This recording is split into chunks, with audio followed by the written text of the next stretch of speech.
বন্ধুরা, এই মাত্র পাওয়া সবচাইতে বড় খবর, চলুন ভিডিও স্ক্রিন থেকে দেখে আসি। আপনাদের যে কথা ঘটনা জগতুগলি খুনকারী এই শিবির জামাত এরা একসাথে করেছে। গুরুত্বপূর্ণ পদক্ষেপে সহযোদ্ধার মতো ভূমিকায় থাকার কাজগুলো করেছিল বাংলাদেশ ইসলামী ছাত্র শিবির। বৈষম্য ছাত্র আন্দোলন ইনকামটা কি রূপান্তর তারা পুরো একটা ফ্লোর নিয়ে হয়ে পারে। ইনকামটা কি আমরা বোঝানো বৈষম্য বিরোধী ছাত্র আন্দোলনের কেন্দ্রীয় সমন্বয়ক সার্জিস আলম গতকাল শিবিরের এক সেমিনারে গণ অভ্যুত্থানের সকল তথ্য পেশ করার সময় এই অভ্যুত্থানের সকল সহযোগিতায় শিবির সর্বোচ্চ পর্যায়ে কাজ করেছে বলে এমনটাই মন্তব্য রেখেছেন, যা ইতিপূর্বে আন্দোলন চলাকালীন সময়ে শেখ হাসিনা গণমাধ্যমে পেশ করেছিলেন।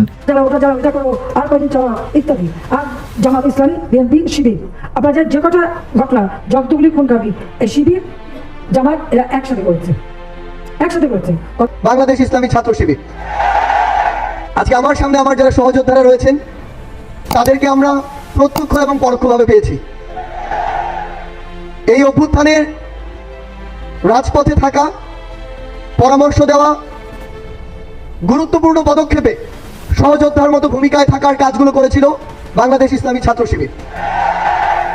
তবে ইতিমধ্যে সার্জিসের এমন মন্তব্য বৈষম্য বিরোধী ছাত্র আন্দোলনের সকল পর্যায়ের ছাত্রদের মনে একটি হিত বিপরীত ঘৃণা জন্ম নিয়েছে। তারা জানিয়েছে এই আন্দোলন শুরু থেকে একটা ভয়ঙ্কর ষড়যন্ত্র তারা লিপ্ত ছিল, যা এখন আমাদেরকে মনে করিয়ে দেয় শেখ হাসিনার ভাষণগুলো। এই আন্দোলন শুরু থেকে পপুলিজম দ্বারা ভয়াবহ দুষ্ট ছিল। জনগণের সার্বভৌমত্ব খুব গাল ভরা কথা। জনগণকে আমরা তো 9 দফায় কোনো রাষ্ট্র সংস্কারের দাবি দিই নাই।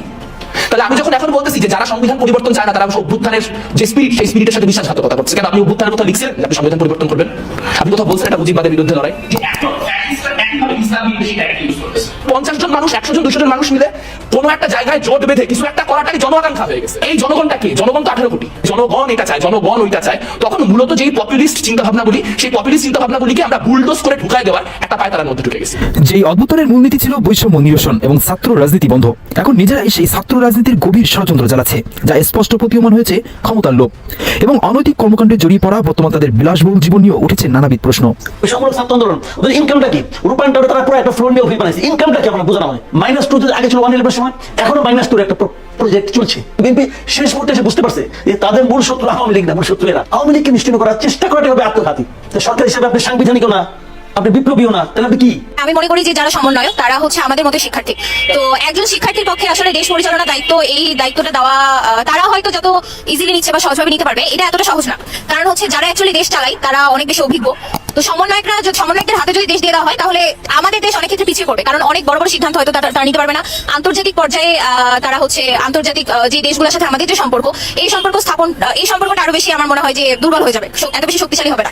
তো এটার সমন্বয়করা কিভাবে 45 লক্ষ টাকার গাড়িতে চলছে, তারা সকালে একটা, দুপুরে একটা, বিকেলে আরেকটা গাড়িতে কিভাবে চলে, জাতিকে তা বলতে হবে বন্ধুরা। প্রিয় দর্শক, সমন্বয়করা গণ অভ্যুত্থানের নামে সত্যি কি কোনো বিদেশি ষড়যন্ত্র বাস্তবায়ন করার চেষ্টা করছে বলে আপনি মনে করেন? তা অবশ্যই কমেন্ট করতে ভুলবেন না। বন্ধুরা, এরকম আরো নিত্য নতুন আপডেট খবর পেতে আমাদের ইউটিউব চ্যানেলটি সাবস্ক্রাইব করে আমাদের সাথেই থাকবেন। ধন্যবাদ।